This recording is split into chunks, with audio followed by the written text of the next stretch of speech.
This is the Nerdy Things Podcast. This podcast contains strong language, adult themes, and poorly developed ideas. We apologize for nothing. Listener discretion is advised.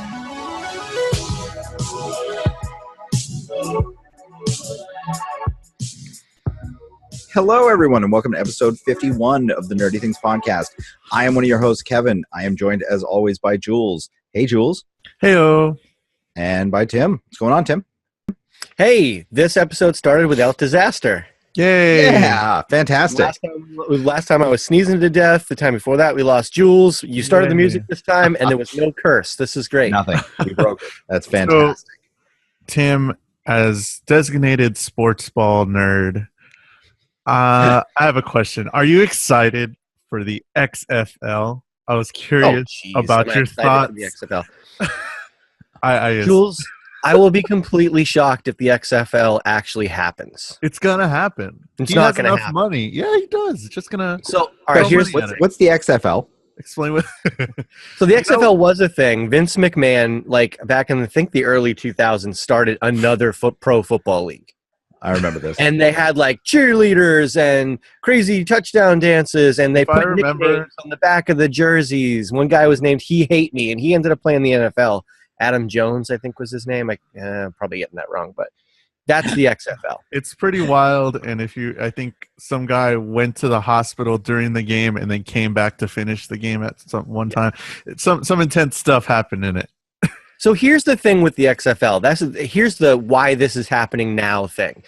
The NFL saw a decline in viewership the last couple of years, but more dramatically this year than they have in a while. Part of this is just saturation. Fantasy football just was taking it up and up and up and up to a point where it couldn't contain anymore. The casual fan was going to lose interest sooner or later. But there's also this whole kneeling for the anthem thing.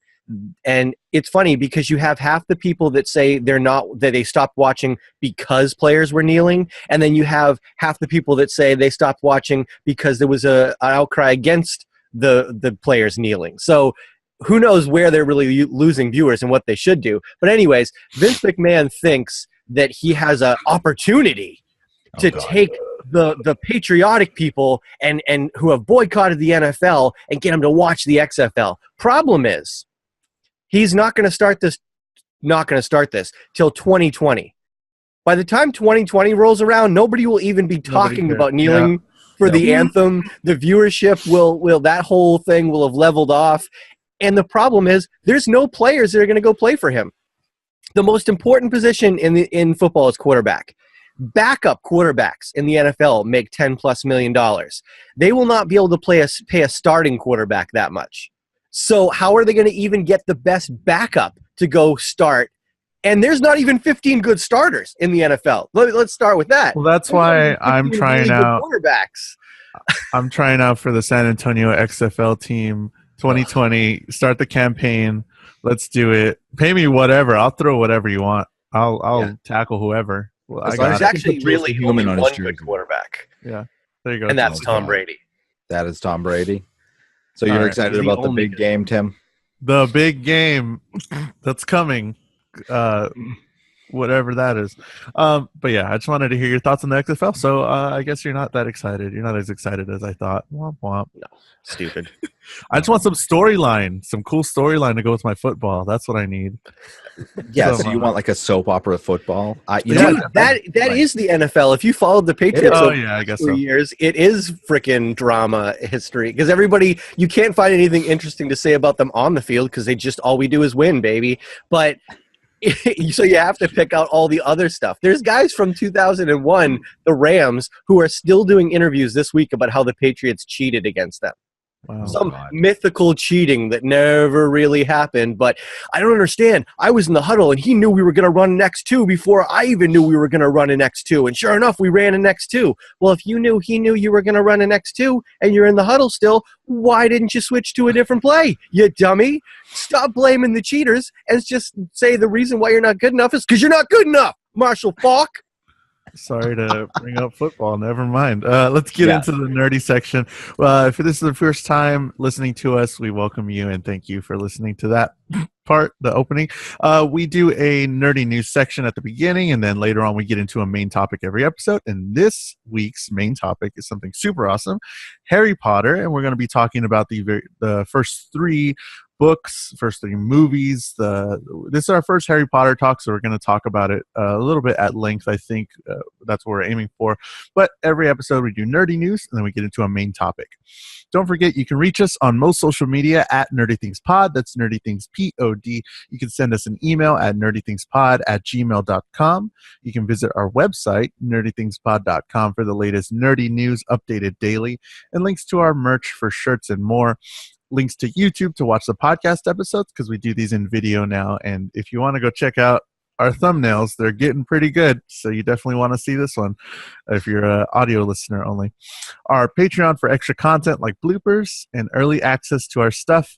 And you can text us or leave us a voicemail at 978-78-NERDY.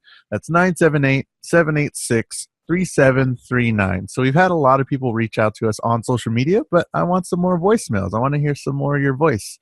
So why don't you give us like your favorite Harry Potter line or your favorite part of Harry Potter, the first 3 books. We're going to be talking about it. So go ahead, again, call us or text us 978-786-3739, and you can leave us a voicemail about anything really, but Harry Potter related. Perfect. Sounds good. Cool. We got anything else, or is it time to get into the news? Well, it's kind of time to get in the news, except for the fact that I just realized that I didn't watch the damn Ant-Man and Wasp trailer. Oh God. Nice. Well, I have an So if anybody wants to vamp for a minute, I'm gonna mute. All right. So I have an iTunes review right here. Perfect. From Podcast Junkie, and it's a little short. We've all been getting 5 stars, so that's pretty cool. Still left us a 5-star. Super funny show. Love it. ! Sorry, let me read it better. Super funny show. Love it. There you go. Perfect. What a great review. Short and Thank sweet. you very much. You get 5 out of 5 for that review. Very nice. We have had now we're stalling because Tim's gone. Yeah, we can wait. I'm cool. Yeah.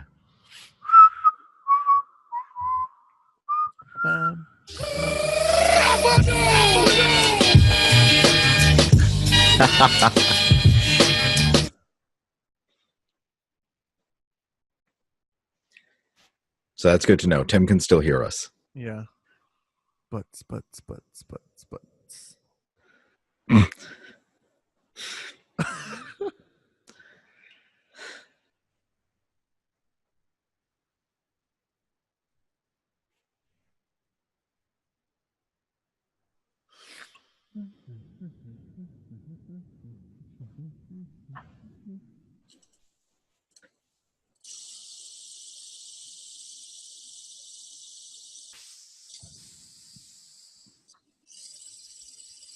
What's that?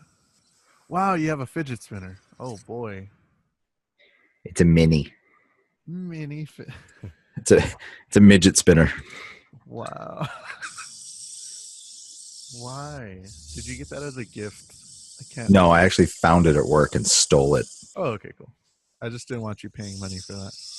No. Are you kidding? If anything, I'd 3D print my own. Oh, it's true. And Tim's back. And we're back. We're back. So let's get Ready to into it. All right. So it's time for the nerdy news. Nerdy news. At 6 o'clock. So first thing on the news this week, I wanted to revisit something we talked about last week.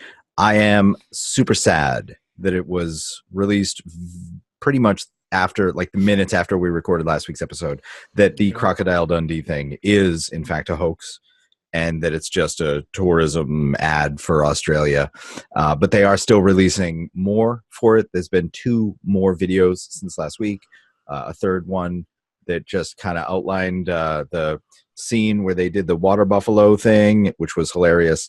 And then another one where they introduced the characters and reveal that Hugh Jackman, Russell Crowe, Tim called it because Liam Hemsworth is in it, Margot Robbie, Ruby Rose and like 30 other people are in this thing. So it's probably going to be a little bit of an extended short during the Super Bowl or something.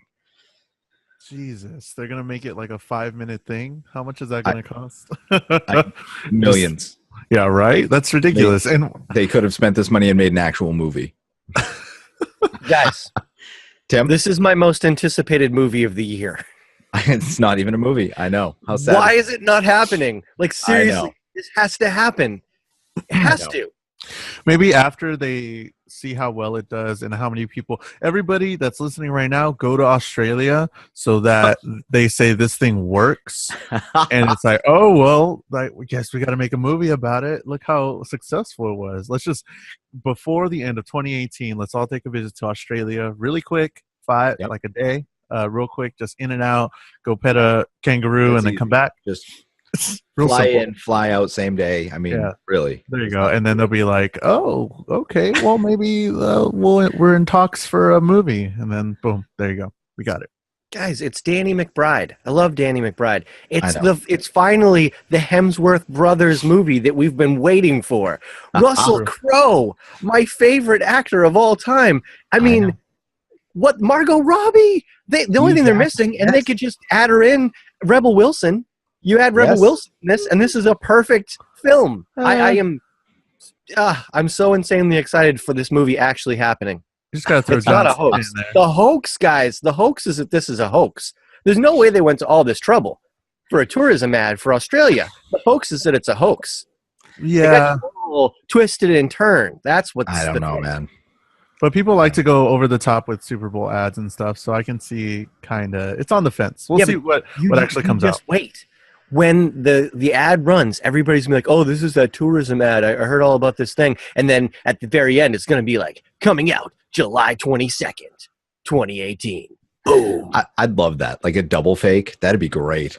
That'd be wild. But no, I don't have high hopes. I wish they would like extend it because that'd be great because I am really excited by this. But no. Sad man. I got high hopes. What I am not sad about is the Ant-Man and Wasp trailer dropped. Holy crap. That was intense. Super fucking cool. You know, I really liked the trailer. If you haven't seen it, go see it. But really, there's so much to unpack in this trailer. You know, you get your shot at Morpheus there in this as he's playing one of the guys that I believe his alter ego is Black Goliath. That'd be cool because he's one that shrinks and grows as well. You got the shrinking of the buildings, the trucks, and everything. I don't like how this movie doesn't seem to want to go with its own physics. Like they established in the first one that when he's small, he still weighs the same. And then in this, like in the last one too, they had him carrying around a tank the whole time. And in this one, they shrink a building and then they just kind of walk away with the building. I don't understand what the difference is between them and why that technology. Would be. Yeah. Well, because they said in that one funny line, he was like, "You gave her blasters. What? You didn't have that technology when I was doing it, and wings." He's like, "No, we had it. I did." I know. So like it could be something like that where he's like, "Well, I just did it for the building because I'm going to carry it around." But look, how cool is that? How cool is that to see the building scene, the car stuff? And the whole running on the knife scene, that's freaking intense. Everybody was talking about it yesterday about the whole knife scene, and I was like, what the hell, this is great. And seeing a lot of wasps. The only thing is that I think Ant-Man was like pretty funny, and like this one kind of set it up to like be more dramatic sort of, and I don't know if they want to take it that way or they're gonna stifle the comedy or what's you know what I mean. You know what? I have high hopes for it. I think it'll be what it needs to be. Marvel movies have been given the room to be what they need to. I was actually reading something in the subreddit No Shit Sherlock earlier about how they did this big poll on people that like Marvel movies and people that like DC movies and people who hate both. And basically they figured out that people really enjoy movies that have some substance to them, and the Marvel movies seem to have more substance to them, and that the DC movies are just plain crap, and it's not weird that people don't like them. So I really, let Marvel stretch their legs. I have faith that they'll do a good job with this. Sure. I don't see a problem. You know, At this point, we have to continue to give Marvel the benefit of the doubt on everything, because until they make a bad movie, we just need to continue to do that. And not only that, but this trailer comes on the heels of the premiere of Black Panther, which is getting resounding praise. Like, cultural phenomenon is one of the words being thrown around. I mean, Josh Gad, who's kind of a super nerd, couldn't stop talking about it on social media after he saw it. It's getting a ton of praise. So seeing this trailer right after just gets me so much more excited, because definitely looks like there's more drama, but there's also funny parts in it too. And freaking Kate from Lost back in an action role, like 10 years after that show ended, she is like in better shape now than she was then. That woman is like jacked right now. She is in superhero fit shape right at this moment. So this is exciting. This whole thing to me looks like a lot of fun. Yeah, I mean, I thought it was real sweet in the trailer how Paul Rudd's daughter was like, maybe you just need a partner. And it was like, I don't know, it was so cool that they were interspersing that with scenes of her and just setting her up to be his equal. And then you have all of the like just funny moments put in with what's his face, with the Jules said, with the wings and the blasters. I'm in 100%. I'm in 1,000,000%. And I love that they explained why she wasn't in Civil War, because we did know that all of this was coming. We saw from the end of Civil War the reveal of her suit and all that, but he just never asked her. That was super cool. So coming up, we have Black Panther, Infinity War, and then I think Ant-Man and the Wasp are coming right after that. So it's a huge movies coming out right at the beginning of the year, and it's super awesome. And I'm excited for all those. And we're definitely going to do a Black Panther episode, of course. Oh, heck yeah. We have to. It's going to be amazing. And I'm excited for it. Thank you to Marvel for really helping the podcast. For giving us good content. Yeah. Yes. Talk about just generating nerdy things content. Yeah. There you go. I thank you to Tom Hanks for agreeing to play Fred Rogers in the upcoming Mr. Rogers movie. That's weird. That's saying his really first cool. name, Mr. Hello, Rogers. neighbor. That's awesome. That's so cool. I've never heard his name. I don't know. That's weird. I mean, honestly, who didn't grow up listening to this? Everybody. Right. Honestly, Mr. Rogers is he's a staple. He has shaped the youth of America forever, encouraged imagination, encouraged curiosity, made everybody terrified of creepy wooden puppets. I mean, encouraged the sweater look. Come on. Yes. Yeah. I mean, just even Sweater just culture. subtle, like changing his sweater when he comes in the door, taking off his shoes and changing to sneakers. You're welcome, Little hipsters. stuff like that just kind of, puts it in your brain that Teaching you should kids about zippers and buttons and laces Right? and all the cool stuff that involved, and a decorated sniper Yes. of the war. So given Tom Hanks's background in both war movie acting and sweetheart acting, are we going to go all the way back? Are they going to play that up? All the way back? We're going to see Mr. Rogers come up through the ranks of the military. Saving Private and Rogers, then yes. transition into, God. That'll be awesome. That'll be intense. Sorry, it just, it comes to mind. I just, both, he's got who is it? Oh, it's like Joey Tribbiani, who talks about having various types of acting. I have war acting and I have this acting. He's got them all. He's got all the actings. And we have Tom Hanks doing them both, doing all the actings for this one, and it's going to be awesome. I'm excited. I'm interested. He's like the sweetest actor in America playing the sweetest man in America. Yes, every day of the week. Right on, man. I'm in for it. Yeah. And then we have apparently Carrie Fisher was posthumously awarded a Grammy. So this is her first Grammy, and it's sad that she is gone, but she left a legacy. So I was happy to hear that they recognized that at the Grammys this year. For sure. Posthumously? Posthumously. Not posthumously? Wow. I've never heard it like that, Tim. You have the weirdest pronunciations of words. So what did you grow up under a rock? Did nobody speak to you until you were 10? Like what happened here? Posthumous. Posthumous. That's post. Oh, fuck. What else did Tim say that we were like, what? That was vlog. I love vlog. He loves Don't say vlogs. that. He's going to do a Oh. vlog posthumously. Oh God. Now he's looking So, it up to he see is. how He's looking it up. sounds. How's that going for you, Tim? That's amazing. Anyways, it's like Ted Mosby in How I Met Your Mother, Chameleon. He says chameleon in front of his class like 4 times. Oh God. But I only ever read the word.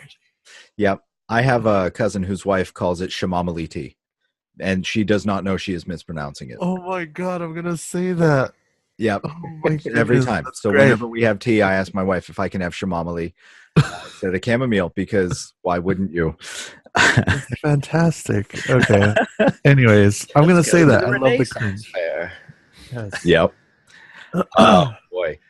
You know what, Tim? Little pronunciation talk with Nerdy Things Podcast. We wouldn't make fun of your pronunciations if you were a supervillain. Like if you could threaten us with a flamethrower Oh yeah, or nope. something like that, we would leave you alone. And the good news is Posthumously, I will do that. only $500. Elon Musk is selling flamethrowers. And they look badass. They do look pretty badass. Apparently, they're being put in the new Borderlands Borderlands game that's upcoming, because they tweeted at him that was pretty badass. So there's going to be sentient flamethrowers. Yes. With the words that they use, their script written by tweets of Elon Musk in the past. Nice. So I think I can get behind that. It's It throws it's like blue flames, right? Yeah. it's ridiculous. It's wild. It's like it's throwing warm ice. Did they say why? Why he did this? I don't remember reading his why. Just because he can. Is it his solution to gun control? Yes. Now, Like he figures flamethrowers are safer than guns? Yeah. You got to be closer. That's Gotta right. make them I mean, I actually kind of buy that logically. If you think about it, it's still very dangerous, but still probably safer than guns. You can kind of burn down once you start a fire, it takes a lot. I mean, to be get fair, going. Jules, you can do that with a Bic lighter. So That's true. Yeah. Yeah, and you can't flamethrow someone from like 200 yards away with a scope. So saying. I mean, you got to that's be his next. in person. You got to be right there. We need I don't really fast flame. Is there a way to shoot out a flame like a water hose? Oh, God. Let's just create Elon, get on it. from Star Wars. There you go. Blasters. That'd be super cool. But yeah, he's been in the news recently right now because he's fucking intense and he has a lot of money and all this stuff. But yeah, whatever. Just let him. Just let him do Plot stuff. twist, the flamethrowers are only available on Mars. Oh. Yeah, SpaceX has free. been doing a lot of stuff lately. I mean, not just the flamethrowers, but there's been a lot of very successful launches and relaunches and reusing spacecrafts. And his contract was extended. He's definitely going to be with his company through past 2020. So there's a lot of good Elon Musk stuff going on right now. Maybe he can save the XFL. Yes. Elon Nobody Musk can save the X XFL. Vince McMahon collab. That would be awesome. Vince McMahon isn't the problem with the XFL. We don't need to get back into this. There's I'm just fundamental saying. flaws. Space I XFL. know there's stuff. SpaceX. Space All right. XFL. Yes. Done. It's going to be on Mars. Only If it's flamethrowers. A team on Mars. Because you don't need to be as talented. You can throw the ball 300 yards. You can be the best player on Mars because there's only like 16 people there. Think about that. No. Yes. No, it's football in space. You have to you create something that has a lower gravity. Like it's on a space station outside, so there's but you create a little bit of gravity, but there's less gravity, so you can jump higher, you can throw farther, and that's the solution right That's there. how I There just we go. imagine the XFL in general, like that old No. NFL game You- where you just, run on Yeah, the you think it's ball like and- NFL Blitz? Yeah, there you go. I used to XFL is play- not NFL Blitz. That's how I picture it. Mutant League Football was one of my favorite games on Sega. I think we need that. We need that. We need the XFL, Mutant League Football. X-Men. Yes. NFL. Yes, 100%. We Excellent. need Elon Musk to use his supervillain prowess to give everybody superpowers, and we need a football league based on superpowers in space. All Thank you, Oh, yes. Vince McMahon, for giving us content this week. I'm just going to thank all of our generous content contributors. It was just in my head because I was watching Royal Rumble this weekend, and then Yeah. I was like, "Oh yeah, XFL," and I was like, "I No, wonder what wrestling Tim is thinks always about it." content. So Royal Rumble. See, I want story. They have story. It's super simple to keep up with. there you go. Something that I'm not interested in is there's going to be a Bad Boys spinoff that's going to focus on the sisters. Yeah. Movie. Yeah, the one that we saw in the second movie, she's Who? What? I don't. Yeah, I mean, From I that like movie her. She was from a long fine, but time that was ago? what, a million years ago. I just don't Yeah. really care. Like I'm fine if you want to do a movie about a female DEA, FBI, whatever the hell she was, agent. If you want to style it after Bad Boys, great. You don't have to call it Bad Boys. They have to throw the name on there Bad so they girls. get people. Don't. No, you Bad can just girls. make a That's what they show. think. But the show should be good enough on its own. Yeah. Fine with if you're not going to reboot it and do a new thing like they tried with Rush Hour and tried with all these others, Frequency and blah blah blah, then I don't care. You know, the good one to come out of that has been Lethal Weapon, which I love. I think that's a great show, no matter what anybody says. But recently they had Ernie Hudson on on Lethal Weapon, and Ernie Hudson has just signed on for this Bad Boys spinoff. So I think Ernie Hudson might be trying to make this happen. I don't know. That'd be really funny if they thought that Ernie Hudson was the good luck charm to make something. Nope. Yeah, I don't. I have a problematic response to all of this, but I'm going to keep it inside. All right. Oh boy. Yeah. Thanks, Tim. Let's We keep appreciate all that. those. Yeah, you're welcome. So yeah, it was pretty light on the news this week. We really wanted to dive into Harry Potter. In gaming stuff, nothing really happened. Oh, I played PUBG for the first time, and I got number 25. Yeah, And I that's got 2 awesome. kills. So like, I think first that's more than I've ever done, and I've played it quite a bit. Really, yeah, cool. So yeah, all this people watching that I've been learning, and I finally played my first game last night, and I got number 25. So that was pretty fun. But no real gaming news. Nothing really awesome. Monster Hunter came out. Dragon Ball FighterZ. Yeah, all those games are coming out. People love them, but nothing. Well, I took out the trash the other day. Oh, and, cool. I got hands on with the Nintendo Labo. I was folding up the cardboard to fit it into the recycling container, and I felt like I was previewing what Nintendo is bringing to us on 420. There you go. Well, they did officially announce the next expansion for World of Warcraft, Battle for Azeroth. So at some point, I may make you guys try the 7-day free trial. They did, and then they Still a saw 7-day maybe free trial? I don't know. Whatever. Maybe, but they did say that they're having like some server errors, or like there was a lot of people. Something was happening with the servers recently, and they're like, "Oh shit, we just have a game coming out. We just announced it. What's going on?" So they're having some server stuff, I think. But They're always having server stuff. It's yeah, for sure. fine. There's a ton of people on there. But yeah, sure. I'm down for that. Cool, man. So we have a couple of celebrity birthdays before we get into the main topic. February 1st, Pauly Shore. Yeah. Dog the Bounty Hunter. Yeah. February Well, 3rd tonight is Nathan Lane and Warwick Davis. All right. Damn. February this would be 4th. a good movie so far. Okay. Alice Cooper. Just get them all in there. I don't have the tongue long enough. February 6th, Rick Astley. He's never going to give you up. Yay. February 7th we're is going to let you down.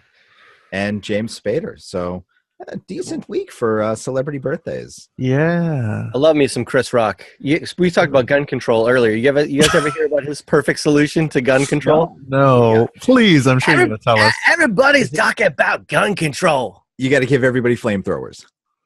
Everybody's talking about gun control. Guns don't kill people. Bullets kill people. You make the bullets cost $5,000. That's gun control. You think twice about shooting a man if the bullet costs $5,000. That's true. I'm Chris Rock. disturbed that you did the voice, but we're gonna move on. You're what? Oh boy, that was Chris actually Rock for a joining pretty our spot show. on Chris Rock impression, but it That was pretty terrifies good. me.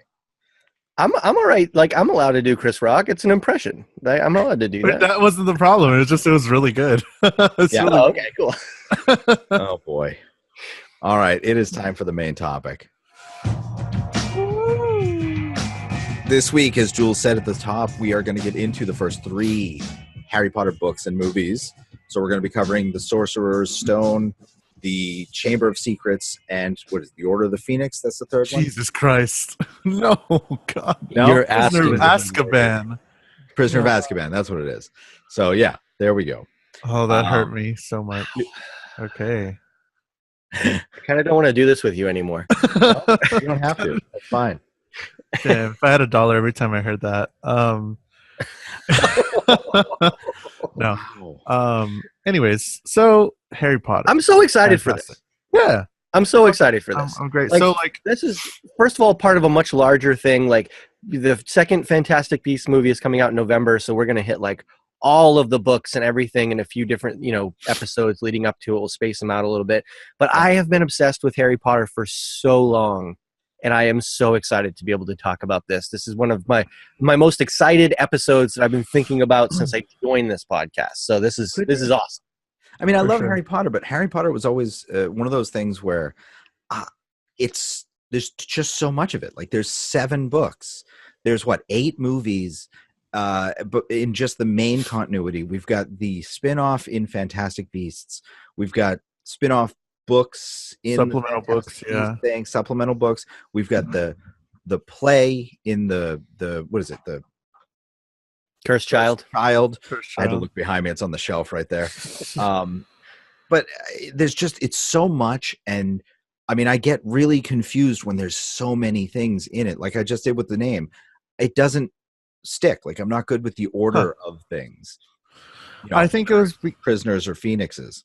Yeah, I think what helped me was like I grew up with it, and I grew up with each iteration. So like the way I got into Harry Potter at the beginning, I was around the same age as Harry Potter when I first figured it out in like elementary school or whatever. And I got the Chamber of Secrets for Christmas from like a very distant relative. And they were like, oh, here, he's a kid. He likes to read. Here's a book, right? And I was like, what is this Harry Potter thing? Chamber of Secrets. Cool. There's like the cover art looked really cool. It wasn't that thick of a book. And I was like, okay. So, and I didn't even notice that like this was the second book of something. So I read the second book first and I was kind of confused, but still I kind of got, I kind of got the gist of it. Right. And then at some point, probably during the middle, I was like, this is a part of something else. So I picked up the first book and then I just fell in love with it. And then I waited each summer for the books to come out and read them. And it was just like, and then watch the movies and got Harry Potter tattoos and all that. So it's definitely a big part of my nerdiness. And I'm really excited to get talking about it. As I was reviewing it this week and all that stuff, I was just like, oh yeah, this is awesome. Like this is, I don't know why I'm reading this stuff. I was like, I already know, like, you know what I mean? Right. I was like, oh, I didn't read the books until the movies started coming out. I basically read them to keep up with what was a big part of culture at that point. Sure. And I think that's a better way to do it. Yeah. I mean, I think my wife was reading them or had read them and I read them after her. And then when we got to the 7th book, we like fought over it. And I think we each got a copy or something stupid like that. It was pretty funny. But like, yeah, so Kevin and I are a little older. Like Jules, you are like the Harry Potter generation, you know, and I think there's a ton of people my age that love the series, that came to love the series. But for you, it's like that was your generation. So when the movie came out, the first one, it was 2001, I think. So I was 19. So I was a little past, the supposed target audience for Harry Potter, although we've learned that's out the window. But I saw the movie and I'm like, this is like really cool. Just because I saw every movie, I'm like, this is a kid's movie, but it's really neat.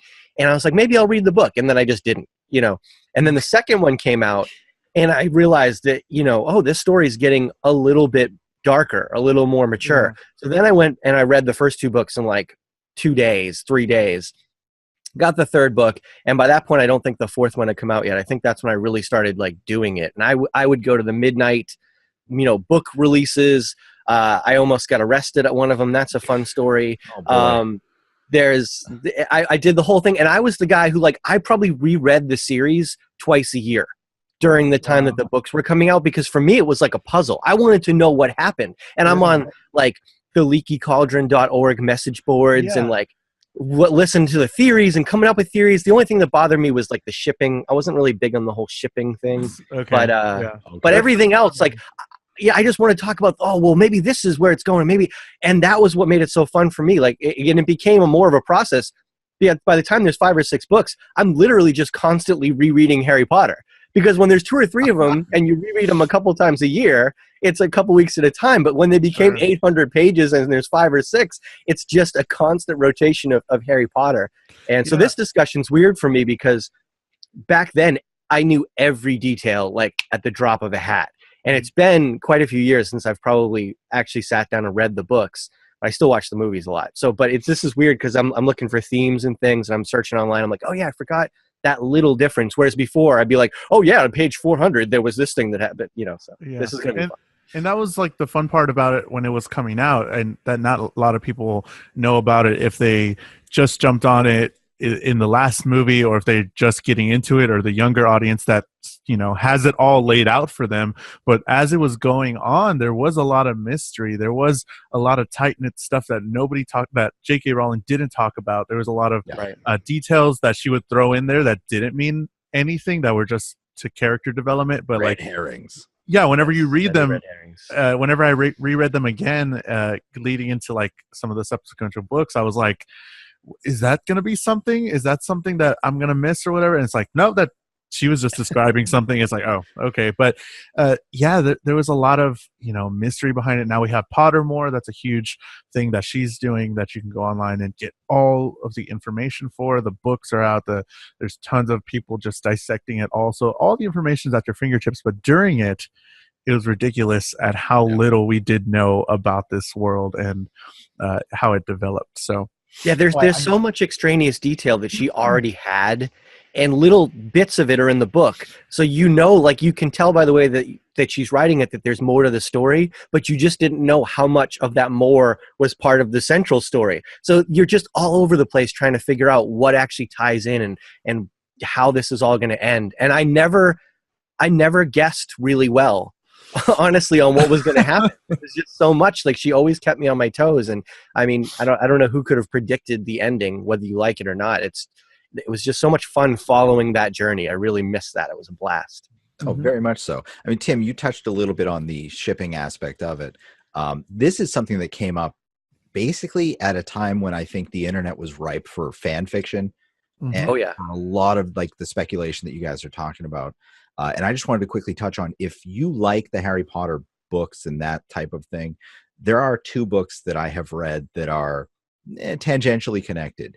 There's an author called Rainbow Roll, and she wrote a book called Fangirl about a girl in college who writes fan fiction for basically her world's analog for Harry Potter. That's this kid, Simon Snow. And in it, there's 6 or so books in the series, and they're waiting on the last book, and it's taking forever to come out. And it's just such a sweet little book. It's wonderful read. And then that was such a cool idea to the author, to Rainbow, that she took the fan fiction that was interspersed in that book and made its own book that was basically the fan fiction of that. So it's sort of fan fiction. It's sort of retelling the story, but it's basically a Harry Potter analog, but different. And in this, the Harry and Draco characters, like, hey, they do a thing, wind up together at the end, and it is just the sweetest thing I've ever read. So if you like Harry Potter, if you want something more like that, check it out. That one's called Carry On, Simon Snow. Worth a read. But I just wanted to touch on that. You're talking about shipping. This is one where I think it really worked. I'm never a big fan fiction guy. Like, I no offense to anybody, I generally think fan fiction is stupid. But I was so starved for Harry Potter that there was a fan fiction section I think it was the Leaky Cauldron message board. And I just went in there one time, and there was this one series that I think it was a woman was writing. And it was about the Marauders back in their school days. Harry's parents and Sirius, all that stuff's super fun and all kind of stuff. And she just captured, I think, Joe's style, and I think was so on point with what was in her head that I believe it all seemed genuine. It didn't seem like kind of over the top silly fan fictionist. it's fan fiction-ish kind of stuff. It seemed genuine. And she had been writing it for a while, like almost bi-weekly. So I'm reading it, and I'm like, oh, this is awesome. It's such a cool story, blah, blah, blah, blah. And then we get to a point, and I realize I'm up to date, and then she hasn't updated it in like a month and a half. And I never got a finish. I never got an end. Wow. It was so terrible. I even like private messaged her. I'm like, are you going to finish this? I'm sure she got like 7,000 of those. And it was one of the most disappointing things to me that I never got to the end of that story. I actually did that with some Stargate fan fiction. There was a guy that was writing some, and when I got up to date, I realized that he stopped writing it because he changed the story into something not Stargate related and was selling it piecemeal, and had like 280 books on Amazon that you could download that were essentially the same story, but were also the dumbest thing I'd ever heard. So I'm with you. So yeah, fan fiction is a huge part of what makes it really cool. I mean, there's fan fiction for all the like big other fantasy stuff, but what makes Harry Potter a little different, I think, for you than other big franchises? I can say for me that's what I grew up on. That was my first like piece of fantasy novel sort of thing. I'm going to say I was probably around the same age as Harry Potter, so I was like, oh, I can kind of relate to that. He was a little more snarky than I was as a kid, but like it was pretty fun to watch him grow up and then see it on the screen and make that an event, and seeing everybody else get into character, kind of like a Star Wars thing where I wasn't built on Star Wars, but I was built on Harry Potter. You know what I mean? So it's kind of the same to where you see the camaraderie, you see all these people that enjoy the same thing as you, kind of relate to it in some way. And this just had a lot of, I guess, magic to it because, in the beginning books, it wasn't as dark as like all these other things that were coming out maybe at the time or things that I looked at. But it was just super, not super kid friendly, but at the beginning it eased you into it and eased you into, I think you can project yourself into it. And I think that's a lot of it, Harry is really, when you come right down to it, Harry's a very bland character. Oh yeah, he sucks. He's horrible. He doesn't have a lot. He's not the hero of these stories. No. Circumstance and everyone else are the heroes. And so I think that blankness means that you can look at him and you can really just say, like, I feel for this, or I can see something of myself in this, not because of how little he does, but because of just, how empty he is. He's a vessel you can pour yourself into. Sure. And I think that speaks a lot to the success of this. Yeah, I think a lot of the characters, you're right, you can definitely project yourself into the Harry character, but he does have attributes that are meant to be as admirable and heroic in a fashion that we're not accustomed to. You think of heroes as being the strong-willed, powerful. His was humility and sacrifice and things like that. But a lot of the characters just have something that you can relate to. People relate to the Hermione character in certain ways. Ron's very different. And then all of the other characters. So there's so many things for people to relate to. And I think that's a lot of what drew people in. But Jules, you touched on it. One of the things I think made it so much fun for me was the community. So the first introduction for me to Harry Potter was the first movie, and I went on a midnight release because that's what I used to do. It was fun. I didn't know anything really about it. But everybody there was so excited for it. And then the same thing for the second one. And once I really started reading the books and got into the online community and going to the book releases, everybody was so excited to talk to each other about it. It wasn't like, when you go to some of these, nerdy movie openings and everybody's just there with their click going, no, they like want to tap you on the shoulder and be like, hey, so what do you think's going to happen? And like, what's your favorite character? And it was so much fun. Every midnight movie release I went to, all of them. Every book release from 4 on I went to at midnight, waited in line. And they got better as it went on, but those were like big fiascos. So just to be there for hours with these people and see the community and how much joy it brought them, I think that's part of what made Harry Potter what it was. Sure. I can see that 100%. Mm-hmm. And then me and we went to Harry Potter World. That's a whole thing that's just like ridiculous and intense. And there it was just amplified again because I went last year, like I probably mentioned on the podcast, but like I hadn't felt that in a long time. And I felt like super just like I never left, you know what I mean? Like it was home to me. Like there was Hogwarts and there was all these people just running around with their wands and scarves and all that stuff. And I was just like, oh, this is how I left off. You know what I mean? Back when I was super into it, watching the movies every year, reading a book every year and all that stuff. And it was just like, oh, this is somewhere I can come back to.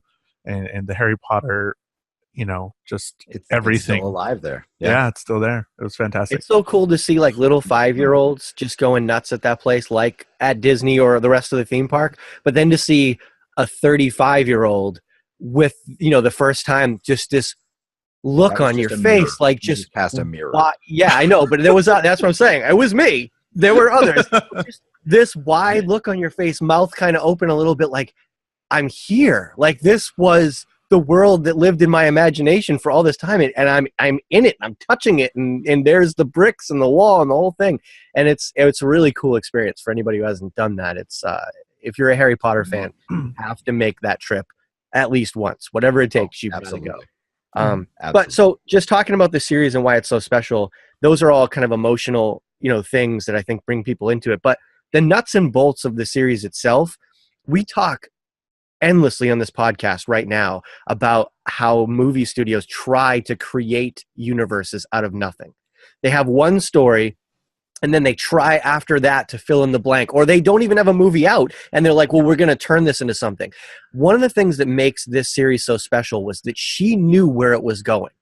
Whether she published one book or whether she got to do all of them, she knew where the story was going. And when she started writing, she made sure that everything was grounded in a backstory that was way above and beyond what was required. So there is a realism to the world. Even the first one, as more children's book as it is, there's a realism to the world that sucks you in. And you're never looking for the flaws in the world. You're just embracing the reality of it. And then she did a fantastic job also of growing with her readers, so to speak. As the books and the characters got older, they got more serious. There was more complex storylines. There was more mature themes. And she just did this fantastic job of taking someone from young adulthood to adulthood through these characters and through this story. And the attention to detail and all of that, I think, is really what makes the Harry Potter series so special. It's not like Star Wars, where you start off with a great story idea and then to try to create the world around it. It's more like Tolkien, but more accessible. Sure. Absolutely. Fewer lists of names of people who were in battles for 14 pages. Right. Exactly. Yeah, it's like, because that, Tim, you said she made it like super easy to jump into this world because it was already living and breathing, and that's what we want, and that's what we attach to, because that's a lot like our world. We know the history of the United States. We know it's already been something before us. It's going to be something after us, and this world is just kind of like that. You don't know the okay. Yeah, I don't know. I know the history of tech. And we never question the other, like the magic physics. There are rules that she established. Yeah. So we're never left with this whole Rian Johnson thing where it's like, can the Force do that? Can the Force do that? You never really question what magic can and can't do, because whether she outlines it, she's established her own set of rules and stays within those boundaries. So you're never looking for the flaws in that kind of stuff, because they're just really not many, if at all. And there are a couple, but yeah. And all that sort of stuff. Well, in the movies, yes. And all that sort of stuff. It's outlined as well in Pottermore, and she kind of has it all out there. And she's always willing to say, like, if somebody asks a question, she's like, "Yeah, this or that. This happened," or "Yes, this person does this," or "Yes, that person is part of the lineage of something." That's a symptom of strong leadership. She knows what she wants. She has made that happen. She was in charge from book 1 to movie 8. And you could see that. You could see her hand on the keel guiding this ship the whole way. That is why in every version of the book, in every language, we're going to get into spoilers a little bit, but the anagram of Voldemort translates in every single language. That's because she knew ahead of time that was coming, and so that they could make that happen. She just was there for every aspect of it and made every aspect of the puzzle fit together ahead of time, because she knew what was going to happen. And that's spectacular. That is not we're going to make one and then we're going to make more. Right. And one of my favorite illustrations of that is when they were filming Order of the Phoenix, which is not one of the books we're talking about today, Kevin. When they were filming Order of the Phoenix, they had to create the House of Black. And in one of the rooms, in the book, they described the whole wall is a tapestry of the Black family tree, because, lineage in a family like that is very important. And in the book, they only mention a few key characters that are on there as part of the discussion that Sirius and Harry have. But they had to create the whole thing. So they filmed, the set producers and stuff like that. They contacted Joe and said, hey, we're just kind of looking for some inspiration to fill out this family tree. Do you have anything for us? She goes, oh yeah, give me like 20, 30 minutes. I'll fax some stuff over for you.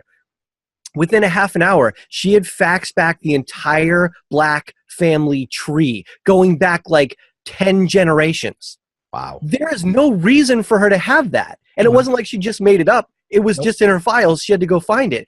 She created so much of this world that was unnecessary, but because she knew that's what was needed to make it as real as it could be.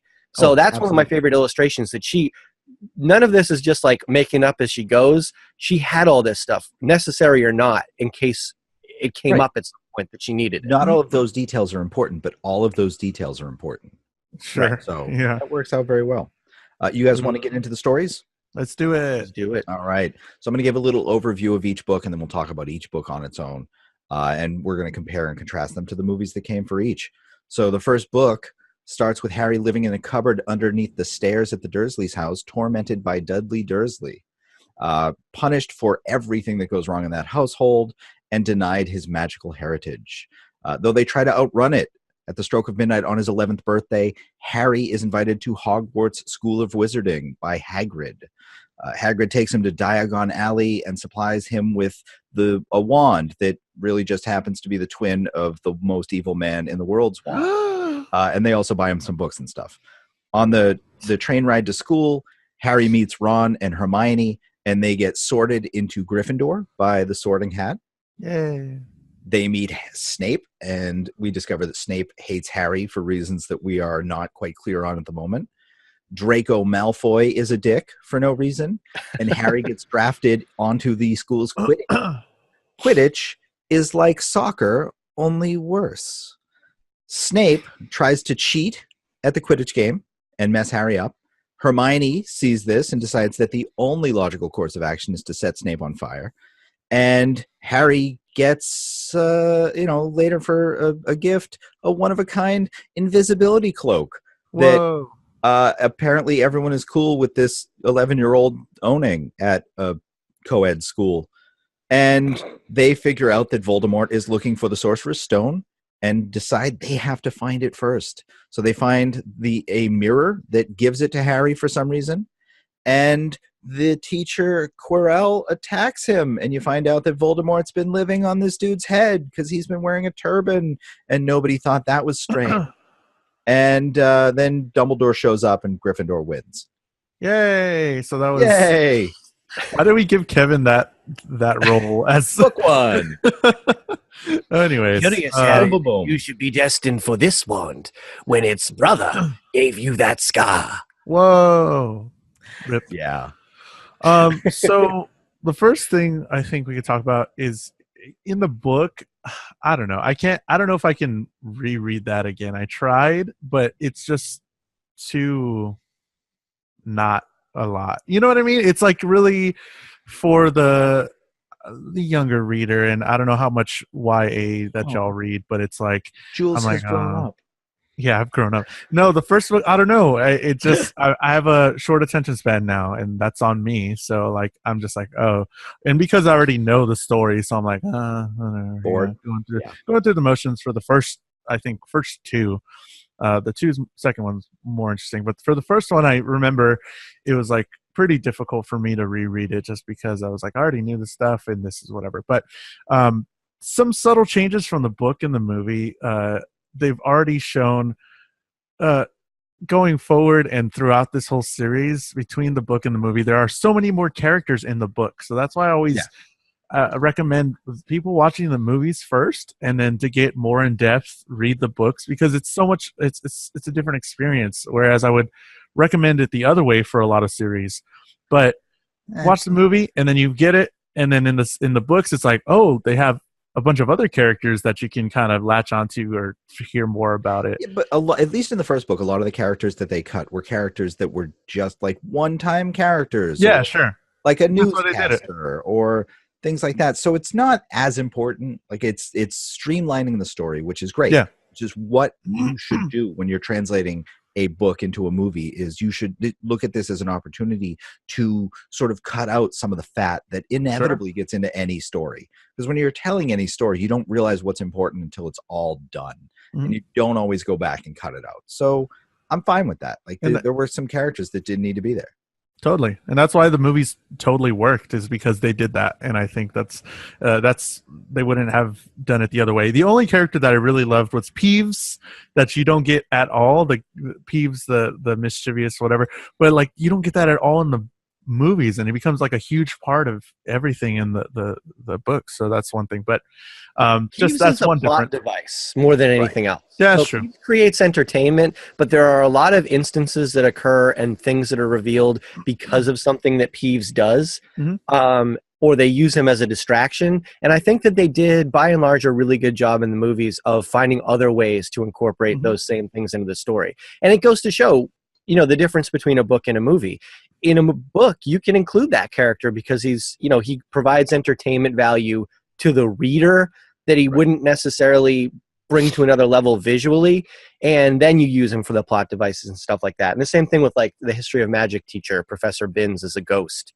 We never are introduced to that character, but that character reveals a lot of information that they just have revealed from other characters. But as a reader, it's fun to have this little backstory that the teacher just was so boring and so set in his ways in his life that he just never stopped teaching, even though he died. He just kept showing up every day and doing the whole damn thing.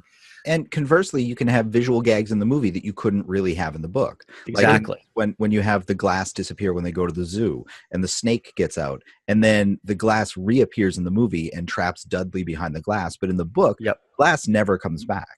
And so it's a visual gag that just, it's kind of funny, sets some of the tone of the movie. So pretty neat.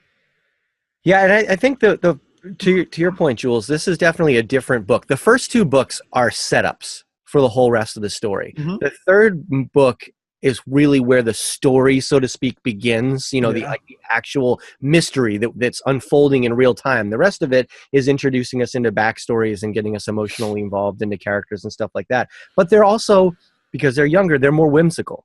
And that's one of the things that I think was great about these first two movies. Christopher Columbus was chosen as a director. And from his work of Home Alone, Mrs. Doubtfire, that's the kind of world he thrives in. So he did a wonderful job of really creating that magic. Like it was when you see the Great Hall and you see the sky and all that kind of stuff, you're just engrossed in this fun, light, delightful, magical world. And I think that translates, that out of all of it, that translates from the book to the movie so well in these first two.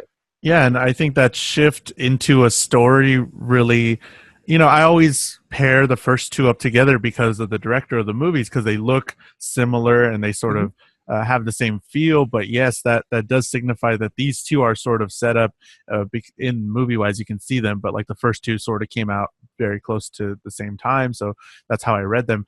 But it really does signify something whenever you change the director in the third movie. We're going to talk about that later. But the first two are super fun. They're like super just, oh, there's a troll, like whatever. Oh my God, that seemed like intense to us at the time. But then looking back on it, it's like, oh, just a troll was in the Hogwarts. Right. It's like, oh, okay. Thought you should know. Really, that was a nice thing. Troll the dungeon. Thought you should know. They're very whimsical. I think that's my favorite way to describe, especially the movie. It's just a fun romp through the magical world that we're being introduced to. But the book and the movie both do a really good job of introducing some of the fundamental themes of the whole series. So what are some of the themes of this first book that stand out to you guys? I think to me, it's sort of like outcast Harry, unknown outsider to this world. It's definitely like a fish out of water story, because you have Harry who has no idea what's going on. You've got Hermione who has every idea what's going on, but has been left out of this world by the people in this world because of her parents and sort of shunned for that. You've got Ron, who's the weird outcast, who's a big part of this world, has been kept in this world, but is still on the periphery of it. So you've got he's this the poor guy. Yeah, you've got this group of 3 people who just have different characteristics and sort of in that form a complete whole. And as a group, they make each other stronger and they make each other better. And I like that. I think that they each give each other the strength to overcome the obstacles that are ahead of them that year. Sure. And that shows how friendship is so important too. Like one of the fundamental themes of all these is that, the friendships and the relationships that you forge will carry you through. They'll make you better than you can be on your own. Right. And I think even like it helps your like choices, and it makes you decide what you do, because I think Dumbledore says it in a long time from now, but he says like it's not who you are, but your choices make you the person that you are and all that stuff. But friendship is definitely a huge thing. And going on with the first main 3, they're not conventionally good looking in the books, and they kind of make it a thing about Ron's long nose, and then Hermione's huge hair and buck teeth, and Harry's not the greatest looking, but conventionally not the greatest looking, and them being the heroes and being on the outskirts of being popular and all that stuff, that definitely helps you kind of get into those characters. And that probably is one of the reasons a lot of people got into Harry Potter, because it's like, oh, these are the heroes, and they're not like super buff or like whatever. He doesn't have perfect hair all the time. They're the Neville Longbottoms. There you go. Yeah. All that stuff. Grow into the perfect human. There you go. But you definitely get those, the subtle hints at real life, and that's something really cool with the different families that have hierarchy from each other. The money sort of thing, what wealth changes people like that, and that's a lot like the real world, and that's really interesting the way they did that subtly. Even in this book, you can go back and see like Malfoy's being regarded as certain, the way they are because they have money or their higher power, and how the Weasleys are like looked down upon, even though because they're struggling with money, even though he has like a pretty good job at the ministry and all that stuff. It's a government job though, doesn't pay much unless you take bribes, right? And he's a good guy. You see automatically I don't know if you see the good versus evil in this one yet. You do at the end, whenever it's just like Harry versus Quirrell / Voldemort. But the big one in this book is just friendship, I think, and forging those lines together. Yeah, I mean, I think you immediately get pushed away from Malfoy when you first meet him on the train, because he's immediately a dick, and that's sort of what pushes Harry to the other 2. So it is sort of that conflict of good and evil, because Harry immediately recognizes that Malfoy isn't good. Malfoy proves that repeatedly through the book by just being a complete jackass every time. Don't go flying, kids, and Malfoy takes off. It's just, that's how he is. Yeah, Malfoy becomes the first analogy for good versus evil, because he's evil because of the way he behaves. He behaves in a way that's condescending, exclusive, that puts himself on a higher pedestal because of his wealth. All of those things are evil. And then by the time we get to the end, you do get the evil in Voldemort, and that's where we start to learn some of the other themes like humility and choices. Harry, the only reason at the end that Harry's able to see himself in the mirror of Erised with the stone is because he wouldn't use it for evil. It's his humbleness, his humility to say that power is not that important to me, that he gets it in the first place, and then that he would make the right choice to keep it from the evil guy at all costs. I mean, literally almost to his death. I mean, he didn't know that touching Quirrell and Voldemort was going to kill him, and that he had that protection. He was willing to die to make the right choice. And right there we see an illustration of one of the other hugest themes in this story, is that love and the love for other people is one of the things that's the most powerful thing in the universe. Sure. And it was in fact his mom's sacrifice and love for him that protected him from death in that moment. The one thing that Voldemort couldn't prepare for was the thing that he has no attachment for, which is the love of another human being. And that's what saved him. And that's exactly what's so great about, again, this story and Harry. He is the hero but he's the hero because of all of these kind of counterculture things. Somebody else loved him, so he was able to defeat the bad person. Not because he was the most powerful wizard in that moment. No, that's something I wanted to talk about too. External forces.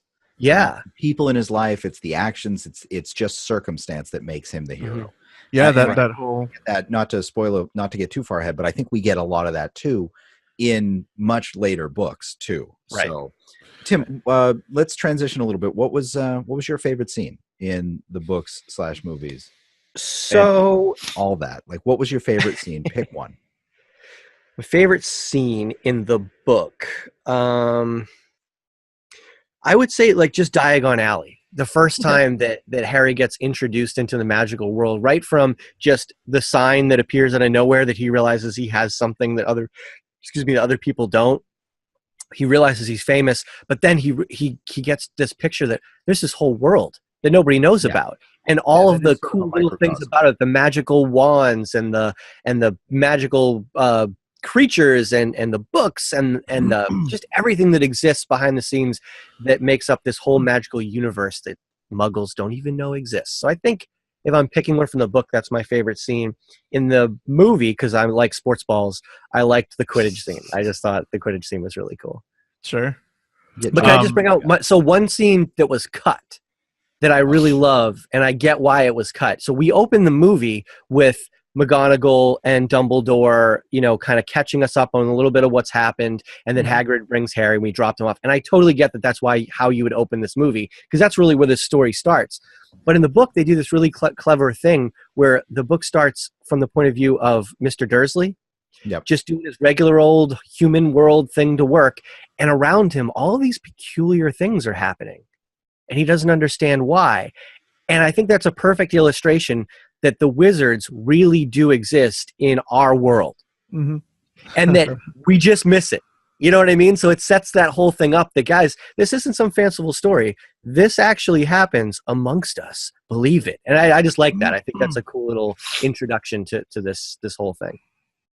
Some of my favorite scenes, like, of course, Tim said Diagon Alley. That's super cool, but I really like the whole idea of the train, that they travel by train, which was really interesting to the school. That's the only way, the quote unquote only way to get there for all the kids, and all the candies on the trolley and all that stuff. That was really fun for me as a kid when I was reading it and watching it. But another favorite scene for me would be the ending challenges, and they do a little bit more challenges.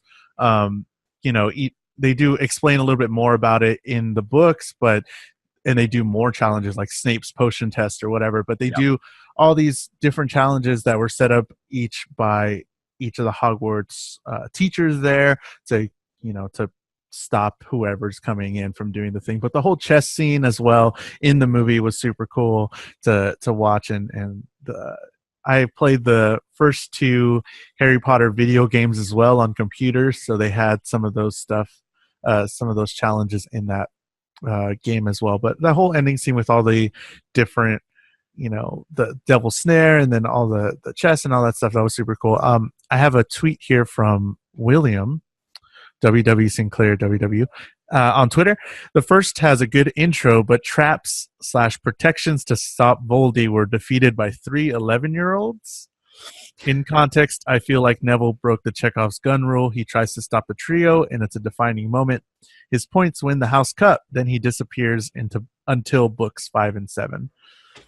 So yeah, they were defeated by 3 11-year-olds, but like they had some of the smartest kids. And in the book, Hermione stays up until like the end, so they were kind of together almost all the way through. But the thing about those them defeating those tasks as 11-year-olds, each one of those tasks was tailor-made to something that these people are exceptional at. Like individually, they're not necessarily the most exceptional wizards that exist, but Harry is the youngest Quidditch player in a generation. I mean, if this story took place in a different place in time, and he wasn't being attacked by evil forces, Harry might have gone on to be the Hall of Fame Quidditch player of the universe. You know what I mean? So for him catching a key is not a big deal, but for a lot of other people, that would have been a big problem. Ron, we establish, is for whatever weird reason this chess savant. Chess, yeah. You know what I mean? So yeah, this is the one thing. And then the other ones require intellect, and we know that Hermione is maybe one of the smartest witches that's ever gone through Hogwarts. So again, the 3 legs prop up the table better than none of them could have completed this on their own. And Not a single one, but 3 together, this perfect combination of skill. That just illustrates the theme of this book. And to continue the theme of love being more powerful than anything else in the universe, and none of these require you to be the most powerful wizard. The whole ending scene didn't require him to, be the most powerful anything or use power to win this first book off. And it's like, oh, this makes sense. But in the grander scheme, it's like, oh, this is really different, because you would imagine a huge battle at the end, and the main character does get into some trouble and he's almost like dead or whatever, but like really he didn't need a whole lot of power. And if they would have went that way, I think that would have been weird. But the way they handled it with the intellect, with the flying skills, the chess intellect as well, I think they handled it right. But if they made him like super powerful for some reason, I don't think that would have worked. So I'm glad. But yet he is maybe the only wizard in the world that could have defeated that last task. Yeah. There might be no other, with the exception of Dumbledore, there might be no other wizard that could have gotten past that. But it's nothing to do with his own personal strength, so it doesn't matter that he's an 11-year-old. You know what I mean? Like, It's just, that's the whole chosen one thing.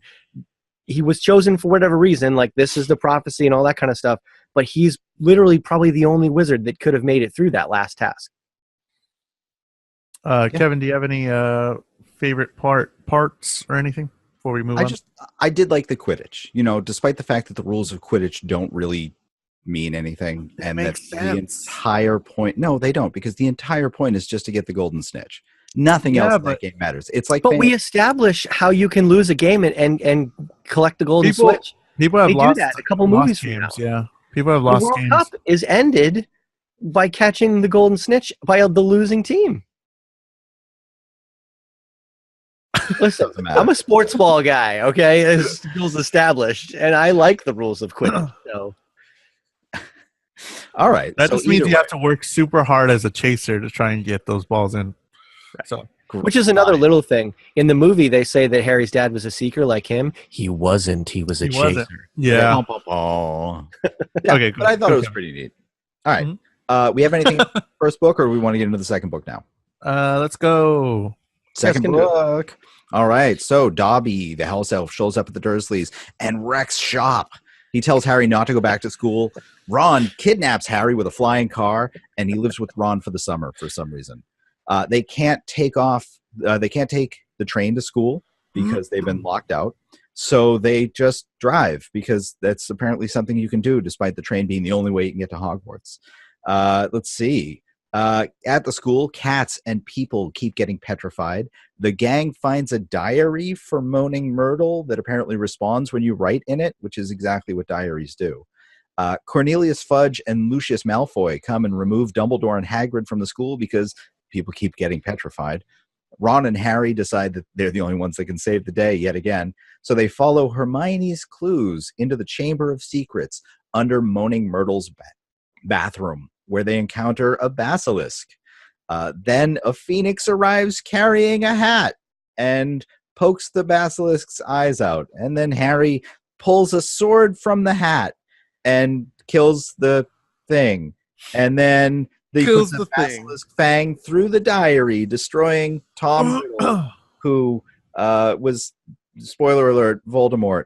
And then Harry tricks Lucius Malfoy into freeing Dobby by giving him some laundry. Kevin, can I ask a favor? I love those cue cards. Can you text me the synopsis for the next one so I can read it instead? It physically pains me and Tim to hear that. I can feel it. I'm like, no. It's the most sarcastic reading of the story in the history of mankind. I'm going to read the next one too, Tim. I feel like our Harry Potter fans are not a fan of Kevin, but that's okay. They're usually not a fan of Tim.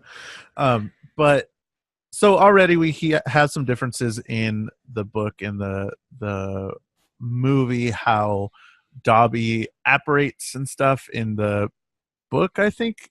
Yeah, in the book there's a loud clap whenever he comes in, and then in the movie he kind of disappears, but they didn't really, differentiate that. Later, I guess it makes sense, or it needs to be a certain thing, but that's a difference. How the cake got on, what's her name?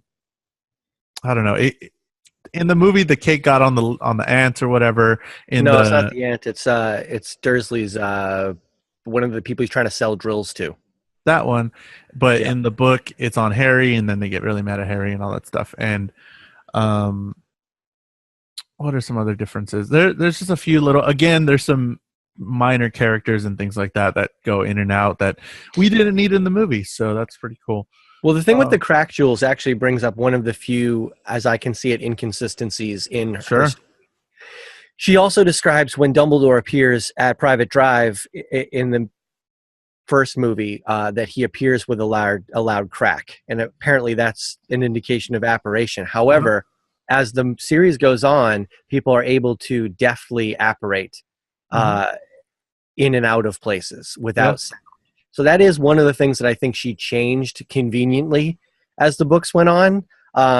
So yeah, that anyways. Yeah. But yeah, this with the second book, it just felt. What Kevin? What? Nothing. What are you gonna say? Nothing. Okay. I just like the second book. The second book was a lot more fun. No, I agree. I mean, I think the second book did a good job of continuing some of the themes of the first book. It did set them up as better heroes in this. They used a little bit of investigation. It took Hermione, their sort of smart MacGuffin, out of the equation by having her petrified. So it left the Brute and Harry, the empty vessel, to kind of save the day. So I liked it. You know what I love in the books? Harry the courageous idiot. All right, can we say that instead? There you go. Yeah, there you go. Dangerously courageous idiot. He is the brave soul of the group. So you've got brave, you've got brawn, you got brains. I love it. You know. There you go. 3 Bs. You know what I love? I love whenever they just go to class, like in the books. Like it's so unnecessary, but they just like go to class and then they're just talking in class, and you get to see all these different. Like that's as we didn't know the story, and we didn't know, like we said earlier, it was a whole mystery in the beginning books.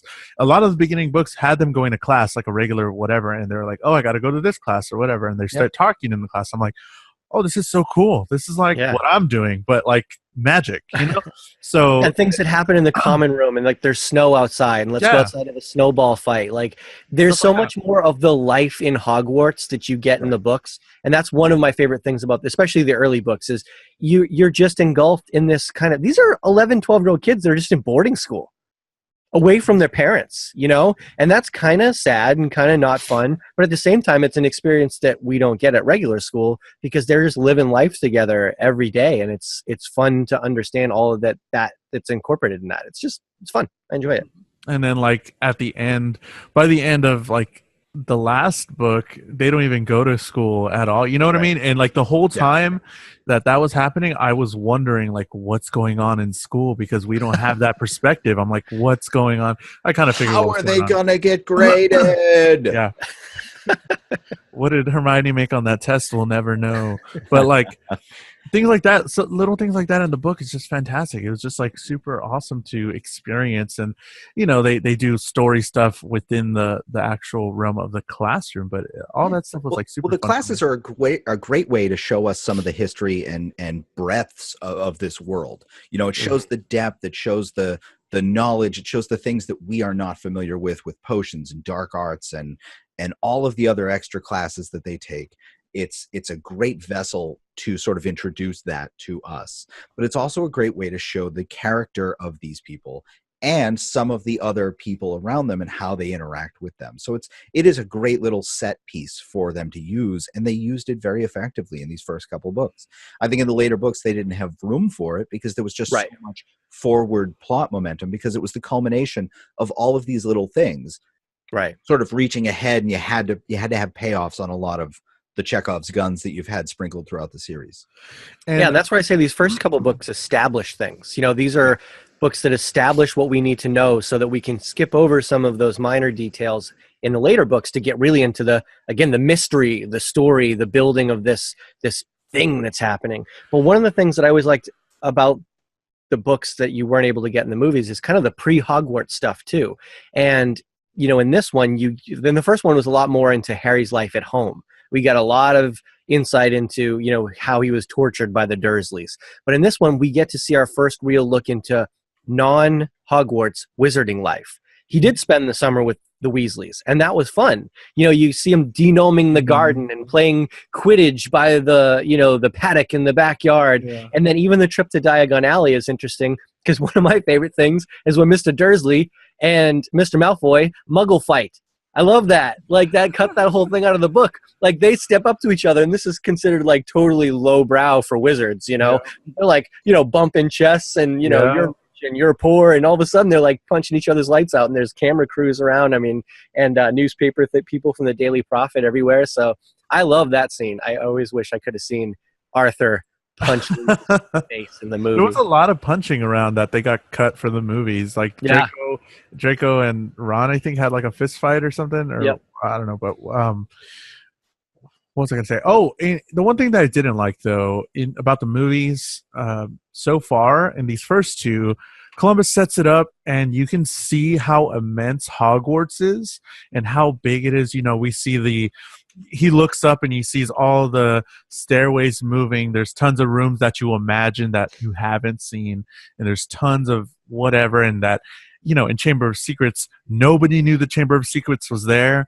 because it was in one bathroom. You know what? In the girls, yeah. Even though they talk about it, they're like, "Oh, there's a Chamber of Secrets somewhere." McGonagall says it in one of her lessons in the book, but in the movie, as it progressed, I think I felt less, you know, grandeur from Hogwarts. I don't know if that was just a me thing, but like in the first two movies, they set it up to be this huge thing, but it always feels like later on it was just like, oh, they've been here before, or I've seen this place or whatever. I don't know if anybody else felt that, but in the first few movies, because they figured out how to get where they're going. Yeah. They spent the first two ones getting lost, and then after that, they actually know how to get to classes. Yeah, that's true, I guess. But it just felt, if anybody else feels that way, tweet me at Nerdy Things Pod. But I just felt like in the first few movies, I was just like, oh my God, this is huge. And then later on, it's like, not as big as I thought. But let's get into another comment from William. William commented a whole lot this week. Some tells me William doesn't like Harry Potter. No, he does. But he has one gripe about the main thing. The books were far superior to the movies. However, the second book, Chamber of Secrets, had a better order of events in the chamber. In the book, Harry kills the basilisk, gets bit, gets healed, then destroys the diary, allowing Ginny to wake up. In the movie, Harry kills the basilisk, gets bit, destroys the diary, allowing Ginny to wake up, then gets healed. In the book series, no one knows that Harry was about to die for Ginny. In the movie series, Ginny might have an idea that Harry was about to die for her. Now, is that a big detail? I think that's a pretty big detail in the book, that it was better. That he didn't know he was going to get healed, and then it just kind of happened. He was about to die. Sure. No? Nobody else? All right. I don't, Right. Doesn't make that much of a difference to me. I mean, either way, he was ready to die. In the end, Ginny knows he was ready to die. And in the end, Fox comes through with the big tears. For sure. And he also says, he said Chamber of Secrets is probably the best book of the three. It's a good mystery. There are gigantic and dangerous magical animals, a death day party. We're given a lot more info on all the characters as well as the world in general. The good guy almost dies. So yeah, there was a lot of details in there, and you meet a lot of interesting creatures and people, and it just kind of expands on this world that we quote unquote know nothing about yet. But you get to see these huge spiders. You get to headless Nick, nearly headless Nick. Sorry, my bad. Headless? How can you be nearly headless? As a death day party, that's super fun. And you get sent back in time through the diary to show some memories and stuff like that. So a super fun book, movie, all that good stuff. Yeah, I mean, things that were cut in this one with time in that, with the diary and with other things that we get into later books. Yeah, the things, I mean, there was a lot more cut from this one than the first one. Still not as much as many of the other books, but like the Death Day party was fun, totally unnecessary, really. I mean, it is part of the story with how the troll get in, blah, blah, blah, but it's really not necessary, but it's fun to see this ghost world and what happens to these ghosts that, you know, exist within Hogwarts afterlife and stuff like that. And feel bad for poor nearly headless Nick, who's the outcast of that group. Yeah. Probably why he relates to those Right. characters That's so exactly well. right. Wow. And there's so much more Lockhart, and I think Kenneth Branagh really did a good job playing Lockhart in the movies. He got the character right, but there's I so think he's much got it. more. Yeah. There's so much more in the books where he like makes people do the quiz on him to make sure they've Yeah. read the books, and he throws the Valentine's Day party, which is just a lot of fun scene too, and everybody sends him the Valentines, including an embarrassed Hermione. But the That's a ego lot in of that fun. guy, I love him. Oh yeah, So good. Oh, especially when Yeah. he's down fighting the basilisk and he managed to hit himself. Oh, nothing. He's nothing. I love him. I know. And then so the other things that were interesting that they used as plot devices. So again, Professor Binns, who we never know exists, he's the one that actually tells them about the Chamber of Secrets, which that should come from the History of Magic's teacher, not the freaking Transfiguration teacher. Yeah. But they find a way to get around it as they refuse to Just do it, introduce yeah. him into the movies. But Ron already knew the name Tom Riddle. We knew Tom Riddle was a person in school because he was cleaning the trophies as punishment, and he knew that he won a special awards to service. So it actually makes you think that Tom Riddle's a good guy, which makes you think that maybe you should trust the diary, you know? So that's something that was left out of the movies as well. And there was just kind of way more clues in the book. We didn't get a lot of clues as to what might be the end. So the movie didn't give us a chance to kind of get there on our own. It kind of introduced us as we went on, and there was a lot more clues in the book. And we also find out that Filch is a squib. Yeah, but they don't really say that in the movie. Exactly. But that's a big thing, and helps you understand why his character is essential and why he is the way he is throughout the entire series, and also highlights Dumbledore's proclivity for hiring people who otherwise wouldn't have a place in the magical world and giving them a place at Hogwarts, a home for everybody. He For sure. collects the outcasts. Yeah, something that I just thought about right now about characters and stuff is that we get later on, thinking on Ginny and Harry, we get a lot more interaction between them in the books throughout the whole series. We get a whole bunch of that stuff. And in the movies, it almost seems like a ridiculous thing that they would get together, but in the books, it was just like, oh, that's a thing. Like, of course they're a thing. They've had all this backstory and all this stuff. And in the books, we get a lot more like Dumbledore whimsical stuff. It's like super. It's like, oh, he's a crazy whatever, and he's super funny, and he says random things at the opening ceremonies and stuff like that. So we get a lot more whimsy from Dumbledore in the books, and then we get a little bit more stern stuff, especially later on in the movies as we go forward. But speaking on scenes that are different, talk about movie 3, because I got some thoughts on Dumbledore. Cool. Speaking of just one scene that's different is the pixie thing, the way they handle that, the whole pixie scene where with Lockhart, that was a super fun scene. I think that's my favorite scene for Chamber of Secrets, was that whole pixie scene where he doesn't know what's going on. He's like, oh, just whatever, clean it up yourselves and I'll be back. But I think that's one of my favorite scenes in the movies, is just seeing them all like petrified and just like in the air. That's super cool. Nice.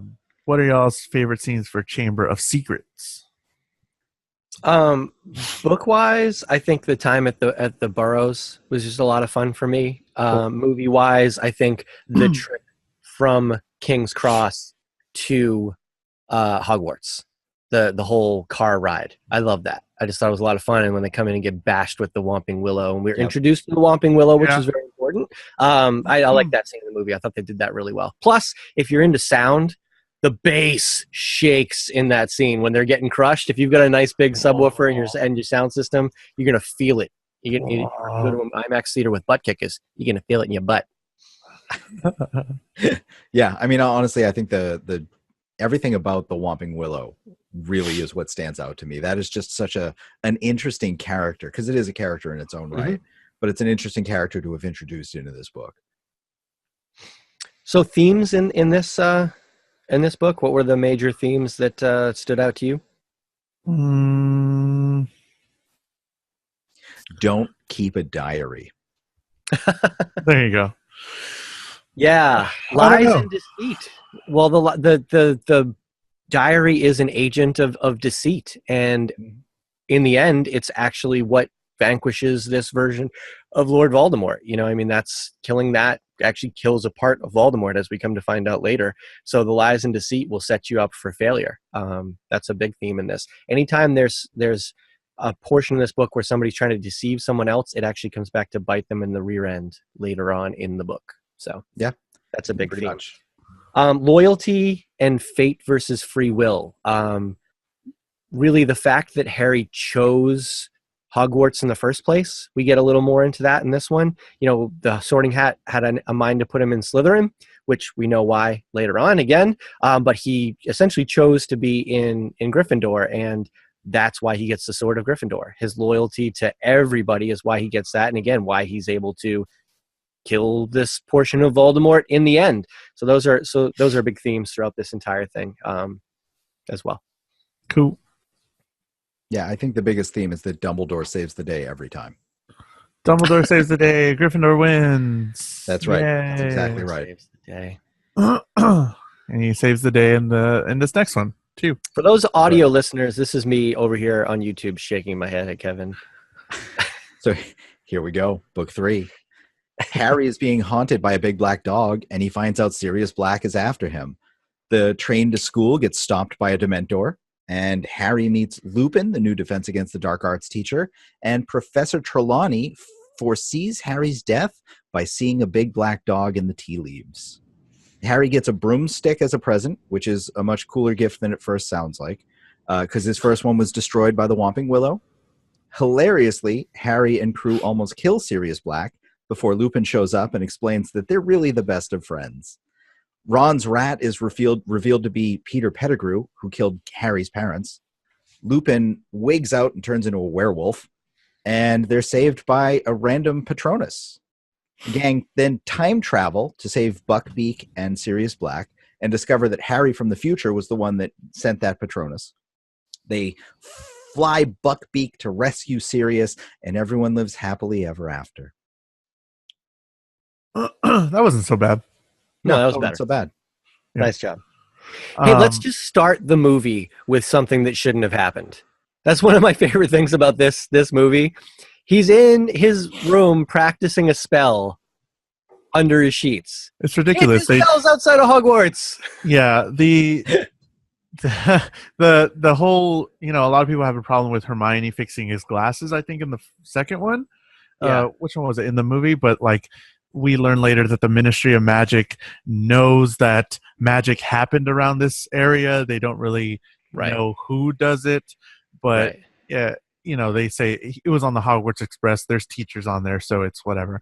But with this one, he was the only one in the house. He's doing magic, whatever. And he's already on the naughty list. Yeah. Like, they think that he did it last year. It was a cool intro. I like the idea, but J.K. Rowling should have been like, let's not do it. I know. Let's not do that. So I will say about this movie, so this is where the tone starts to shift a little bit. We went from Christopher Columbus, and now we have Alfonso Cuarón. Cuarón? Does anybody know exactly how to say that? Cuarón. No. Cuarón. So we essentially ended up with, 4 directors for these movies. We had the first 2 that were definitely should have been tied together because they're very similar stories and very similar points in the movie. And then they tried someone else. He didn't want to come back for the 4th one. That guy sucked ass. We'll get into that in a couple months probably. And then the 4th one? The 4th movie. I can't think of his name. Fire? Yeah, he did. I can't think of the guy's name, the director, but because I intentionally try and forget it because screw him. But then they picked up with the 5th and continued on with the same director on, which really gave a nice consistent feel to the end of that story. But stylistically, I have to say, I think the visual filmmaking of Alfonso Cuarón is my favorite. This is my favorite movie. It's great. I don't think he could have handled the other ones. He's a little too artistic, but for this movie, where it starts to get a little broader, but not too much story, the visual way that he frames shots, where there's always layers of things happening, and they're happening east to west, and the characters are often stationary. It's almost like framing a photograph. Yeah. For somebody who's a photographer, like the scene that sticks out is when Arthur Weasley is speaking with Harry in the Leaky Cauldron. Harry and Arthur are in front of a post, lower right-hand frame. Stuff is milling all about them side to side. Then they kind of shift the frame a little bit. Arthur makes this kind of cool little move with it, along with the camera. Then other people start moving east to west behind them. But there's always layers to everything he's filming. And it's so visually engaging. And I absolutely love that element of this movie. The audio portion as well, along with the visual framing, was fantastic in this movie, which is something that I caught on immediately. And that's why I keep going back to this one, because they have like little interludes that the first two didn't have. And I don't think the next subsequent ones don't have either. They have a little bird flying around with whimsical music. They have Whomping Willow, whatever. They have a bunch of scenes that don't have any characters, but it's still super interesting. And it does signify the passing of time and all that good stuff. And one scene that kind of sticks out to me that was stationary, kind of like a photograph, like you said, was Harry Potter and Lupin when they talk on the wooden bridge, and just that wide shot of them on this huge bridge that I know is not real, and it's just like all this stuff in the it's just super barren and just them two talking, and that really set up the scene for the talk that they were going to have. And like visually and all around, I think this is my favorite movie to watch, and I'll definitely watch this one over and over again just because of all the visual aspects. I mean, even the filters that they used is super different from all the other movies. It's a little bit darker. There's a lot of blues that hit. The way they shot the outside scenes, there's a lot more outside scenes than we've seen before. So it's just like probably my favorite movie going forward. I became a big Alfonso Cuarón fan after this, and continued to appreciate his work because of this movie. But anyways, go ahead, Kevin. Well, this movie continues the introduction of new things. I mean, in the first one, we saw that we had this magical world, and so everything was new. But we got centaurs, and we got unicorns, and we got all this other magical stuff that we already knew about. The second book, we get a little bit more of that, where we've got all these other spells and all this other stuff. But this one, they introduce time travel into it. We introduce a little bit more of, like, we get the Patronus, and we get the ability to animagus and transform, and we get werewolves, and it shows this broad world where anything and everything is possible, and it's layered over the quote unquote real world in a lot of ways. So it's really interesting to see more of that still able to come out 3 movies, 3 books into this series. Yeah, and this is where we first start to see in a small scale what J.K. Rowling is capable of doing, and what we don't even realize that she's doing in terms of planting things that then become major parts of the story later on. She's doing that throughout these movies that actually come to pay off in, or books, in book 7, 6, and 7. But we see it in this, where we're introduced to the Black character as a breakout prisoner. In the real world, which is also, again, kind of cool, because we see, oh wait, there is some link here between the magical world and the real world, because they need to know that this guy's dangerous. They don't know anything else about him, and that drives Mr. Dursley crazy. Yeah. But we learn that Black is a dangerous person, and then we see him in his animagus form not long after Harry escapes, and then we start to learn who Black is to Harry, and then there's these little things interspersed, and we just assume he's a bad guy, and then boom, at the end, guess what? All of what you thought about Sirius Black is wrong, and here's this real backstory about him and your dad and Lupin and Snape, and it makes you think Snape is really bad, but wait a second, fast forward, we're doing the same thing with him, maybe. Who knows? So this is where we're really introduced to her ability to tell a story where she just plants all this stuff, and we get a big payoff in the end that isn't even always the payoff that you expect it to be. So this is really where it starts. This is where the Harry Potter series really starts, for what makes it interesting to an adult reader and watcher. So it's interesting that you were talking about the layers and the visual aspect of this, and then we're also talking about the layers and the storytelling aspect. Yeah, this is where both of those really start. So I mean, that's really cool that you have that, whether it was coincidence or not, but you have both of those themes in both mediums that you're playing out with here. And I don't think they could have done it any better. Maybe they could have done the time travel portion maybe a little bit better in the movie, but I don't see it going any better than that. I hate time travel. Yeah. Same. I'm putting that out there. I hate, because I love time travel. I love the idea of time travel. I am totally someday going to write my own time travel story. But time travel as a plot device, the way it gets used sucks. It's Because really people difficult that to do use right. they don't understand their own rules. And Right. you see that in this. I'm going to go off. I'm going to get on a soapbox a little bit here. Sure. You have Hermione, who's given the ability to travel through time to take more classes. Why the hell would you give a 13-year-old so much power? Fine, whatever, let's assume they did it. So she's using it to go back in time. At the end, they decide they're going to go back in time and save Buckbeak and save Sirius Black because Sirius was executed. And on the way, they discover that Harry was the one that used the Patronus to save them earlier. Well, if that is true, because that Patronus was there, then Buckbeak wouldn't have been killed and Sirius wouldn't have been executed. But they were. So they're going back to change the past. But part of it, 1/3 of what they're changing had already happened, and they didn't even know they needed to change it. It doesn't work.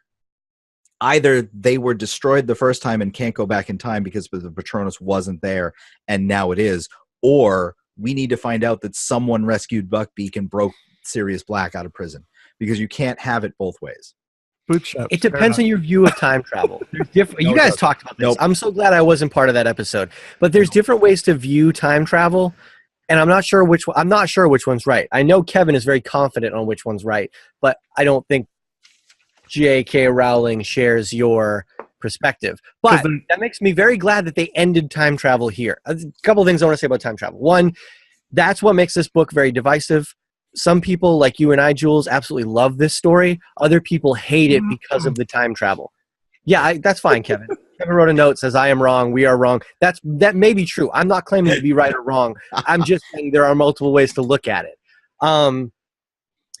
So that makes this book very divisive, which I wish hadn't happened, because I do love the book. I love the story. I love that we're introduced to Sirius. Boom. But I love that later, so time travel is very closely regulated by the Ministry of Magic. Yeah. Not everybody can just get their hands on the time turner. Sure. Or multiple And time turners. Yeah. Later on, they destroy the time turners. Yeah, all of them. So I'm so glad that she just decided to just kill that part, so that later on in the story, it's the power creep, Kevin. You talk about this a lot. That's a very dangerous path to say we have the ability to control time, and we're not going to go back and destroy Voldemort way back when, or we're not going to go back and destroy Grindelwald or something like that. So I'm glad that they killed the time turners. But then she goes and brings it back into play in The Cursed Child. And I know I'm getting off on a tangent here, and I maybe have to turn in my Harry Potter fan card right now. I didn't finish The Cursed Child. I still haven't finished it, because once they get into using the time turner, I got really freaked out, and I got really scared that this might be the first time that I read something that Joe wrote that I'm like, dude, that sucks. No, a lot of people terrified don't of it. So I'm like, how long has it been? And I haven't gotten the courage to go back and read it. I don't even know what people's reactions were to it. I never read the reviews. I never read any of the fan reaction. So time travel is a very sticky thing in this whole universe for me. Sure, yeah. So I agree that there are different ways to look at it, but my point is that she looked at it in two different ways. Okay, I got you. See, it's the consistency that you have a problem with. All right. Right. I kind of see that, maybe, a little bit. Hold on. My computer's trying to restart. Uh-oh. Perfect. Please don't do that. We're almost I done. know.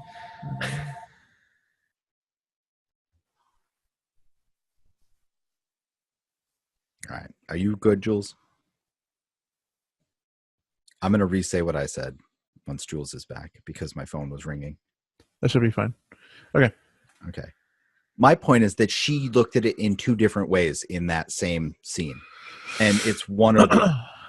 Yeah. Well, there was an Really initial consistent. bootstrapped Harry that died somewhere, or something, whatever. It doesn't make sense. Doesn't make sense. Visually, it looked really cool, and to tell the time travel story, it worked, I guess, for most people. I mean, Not in Kevin. the story, it was 2 fine. out of 3 people. It wasn't something that I sat there and when I was watching the movie or reading the book and said, bullshit. It's the benefit of hindsight. It's the benefit of thinking about this way too much. Right. That brings me to that. It was a good story. I don't even know if they touched that in the movies that they destroy all the time turners. I think that was in the books only. Right? We only know that in the books. Yeah. Okay, cool. So there's still time travel out there for you movie fans.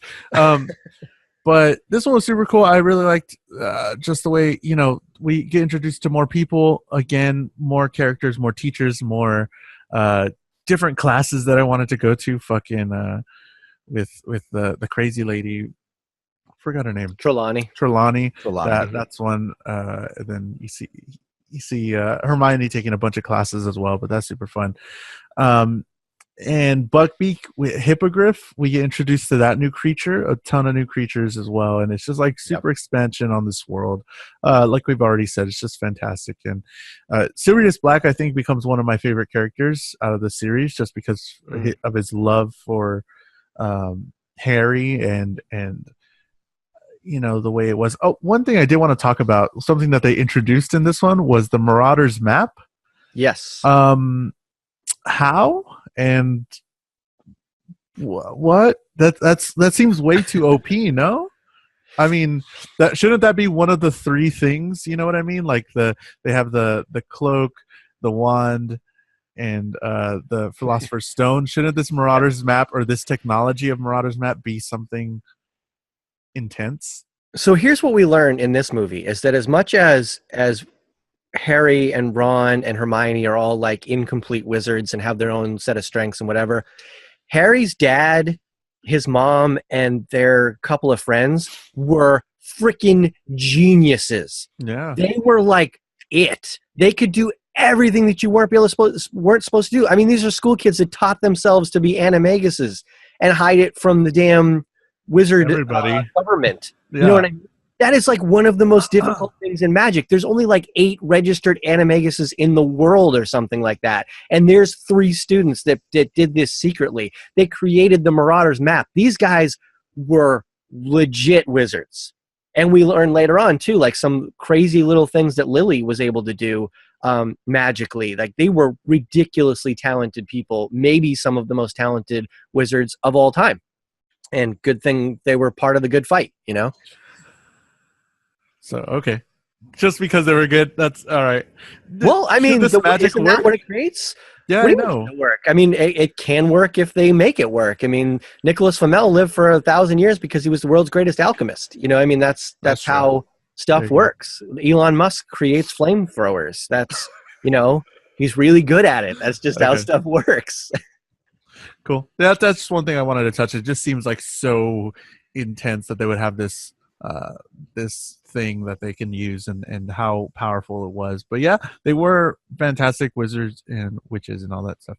But they're very unstable geniuses because they could have used that technology for profit, but they're just like, no, let's have fun with it. Yeah, let's do this crazy You know stuff. what I mean? Yeah. We do get a different Dumbledore in this one, in the movies. What? Do you not like the new Dumbledore, or you said you wanted to talk about some Dumbledore talk here? Richard Harris was, rest in peace, the perfect Albus Dumbledore. Sure. You couldn't do any better than Richard Harris. And it's a shame because, I mean, gosh, you had to know that he wasn't going to make it through frickin' 7 books. You had to know when you cast him that he wasn't going to make it through 7 books. But I'm grateful that we got the 2 books that we did, because he's this tall, lanky guy who at one time, if you know back Richard Harris, was a powerful man. As a cowboy in movies, but that now has this gentle power and this whispering voice, but this ability to be old and whimsical at the same time, to make these jokes that are just youthful and presented but from an old man. It's so cool. And then we get Michael Gambon, who's younger and more powerful. But here's the thing that bothers me. Guy's a tremendous actor, won't take anything away from that. And I think part of the scenes that he was involved with required his physicality later on in the movies. And I appreciate that. He didn't read the books. No, I know. He didn't read the books. I The know. arrogance that he says, I don't need to know what the books say. I'm acting out this script. So everything I need to know is in here. And I don't. Meanwhile, you have Alan Rickman having private conversations with J.K. Rowling so he can understand whether he needs to stick with this book or not, or this whole movie series, because I need to know something about Snape. Tell me something to keep me going. And you got this guy who wouldn't even read the damn books. And it showcased so many times where he takes a scene and he just reads it the wrong way. Sorry, Michael Gambon, that might have been your choice as an actor, but you read it wrong. It was the wrong choice. It's not how Dumbledore would have handled it. It's not how Dumbledore would have spoken, and he didn't have the essence of the character. Thank goodness Stephen Kloves, I think, is the guy who did most of the writing for this, except for one, I think it was the fourth, which is, again, a travesty. But thank goodness he wrote the character as well as he did, because Michael Gambon at every turn wants to read the character wrong. Yeah, I really liked him in this movie, though. I really liked his. Oh God, I liked him in this movie. Fired. It was really cool. It could have been better, definitely coming off of what we've seen in the previous movies. That's the Dumbledore that I really wanted. But like you said, we needed that sort of young. He needed to be able to move around and be a little bit more. Sure. Yeah, we needed young Yoda, not old Yoda. Yeah, he could have played this part really well. He is a very talented actor, and he Sure. did have kind of the look and physicality if he had just read the books. We say that these are stories that you need to know what's coming in order to do what's now, because it leads to the next thing. And where you don't know that, you can't do that. So I agree. I mean, I think that the director or someone on set should have hinted towards that and really reined him in. But Sure. It should have been a prerequisite of the damn job. If you're going to take a job in Harry Potter, you need to also read the books. Yeah, for sure. Yep. I wasn't on board with the Dumbledore because I knew the whole thing that happened, and I wasn't super on board with this new Dumbledore until they do the whole time travel stuff where he's like walking down the stairs and he's like, oh, you still have time or whatever, and then the whole adversion to Buckbeak, look over there in the whatever, and I thought that was super fun. And then when they come back and they're like, we did it, we everything's done, he's like, you did what? And like that whole sort of thing was super awesome. That kind of what sold me. Those are the scenes that I remember of that Dumbledore. That I really enjoyed. So we got new characters in this one. Let's talk a little bit about some of the new characters. Lupin, Sirius, even Snape to a degree, because we learn more about him. Who else was introduced? Peter Pettigrew. What are your feelings on some of these characters? So Lupin was super fun and super home. He felt like home as well. In the movies they did sort of that, but in the books a little bit more, where it's just like, oh, he's on our side, he's for us, he's for Harry, he's for the good fight or whatever. And then they find out that he does all this, he's an animagus, and at the end he almost not good. You don't really know what's going on, and for that a couple minutes, and it's like, oh my god, oh no. So it lures you into, again, with the whole serious thing, but the opposite, where it's like, oh, this person was really good, and what, he's aiming the wand at Harry or whatever, and it's like, what's going on? That whole ending battle scene was super awesome. And Peter Pettigrew, that character, I don't like him, but I think that's supposed to, they did a good job, because I don't like him. I don't like, I've seen this character before where he's just going for the bad guy. He's just the henchman of whatever, and he betrayed his friends and all that stuff. I've seen that done before, and it's like, oh man, I hate this guy. I hate this character, and I hate that what he did to everybody that I really like, and that's kind of shitty. Another character I really do like is Trelawney. She comes into play later on, and we see a lot of her in the movie, and I love how she was portrayed. And going forward, I really like that character. Whenever you see it on screen, she's just like everywhere, just out there in the astronomy and all that stuff. It's super fun. I mean, I love that Harry's starting to get some connection to his parents. There you go. We're getting more of that history. We're getting some of their friends coming in. We're getting some people that care about him and are there for him and for no other reason. So it's good. It's heartwarming. It shows that he has connections to the world and to other people, and so he's not so alone anymore. He doesn't have to make his own family in Hermione and Ron and Ron's family and all that. He has family out there. Right. We know that Harry has the ultimate connection to the wizarding world where everybody knows him. He's famous and he's essentially saved the whole universe. But this is the first time we're introduced to his real, almost familial connection to that part of his life. And I love the Lupin character. In this book, he's my favorite, and he's one of my favorite characters because he's so kind. This is a guy who had one of the ultimate tragedies bestowed upon him in his life, and really could have led one of the worst lives possible, where he's a wizard who just doesn't get to be part of the wizarding world. Once again, Dumbledore's kindness, Hogwarts is a home to everybody, brings him in, and then he makes friends with these other two just great guys, and they do wonderful things together, and then Pettigrew's just kind of hanging around. But so I love his character, how he's taken this tragedy and really just become a wonderful, talented part of the wizarding community, as much as they'll let him. And he really is a great, almost kind of father figure to Harry. And it's one of the things that does bother me a little bit, because I do love Sirius, and I love Sirius's character. But once Harry finds out that Sirius is his godfather, he just leapfrogs Lupin. And there's been so much development in the relationship between Harry and Lupin that it's kind of unkind of Harry to just push him aside a little bit, you know? Because Lupin's such a good guy, he's just going to be okay with that, because that is his godfather. He's like, oh, yeah, that's fine. Even though we did have all this stuff and I could care for you a little bit more, but it's like, oh, man, that sucks. Yeah, Harry, again, another one of his flaws, like he's a flawed person, and it's not unlike, I could see that happening and whatever. But the thing that I love about the Sirius character, and again, this, so in that group, you've got, the outcast in Lupin, you've got the outcast in Pettigrew, but he's an outcast because he's just a little guy who doesn't really have a whole lot of talent. And then you've got the outcast in Sirius, who's chosen that life. He comes from the bloodline of a great wizarding pureblood family, but rejects all of the negative aspects of that to become part of this group and create his own family. He becomes somebody who lives with the Potters, very much like Harry lives with the Weasleys at times. And I love that he made that choice. And again, this gets back to choices. He chose the right path till the end, whether it's a good end or a bad end. He chose the right path. Pettigrew is given every kindness and extended every opportunity by groups of people to take and make the right choices, and he actually does exactly the opposite of the themes of this book. The loyalty, the love, the kindness that are shown to him, he rejects and goes completely in the opposite direction. He's disloyal at every possible turn. So he's the foil to all of these wonderful themes that exist in these other characters.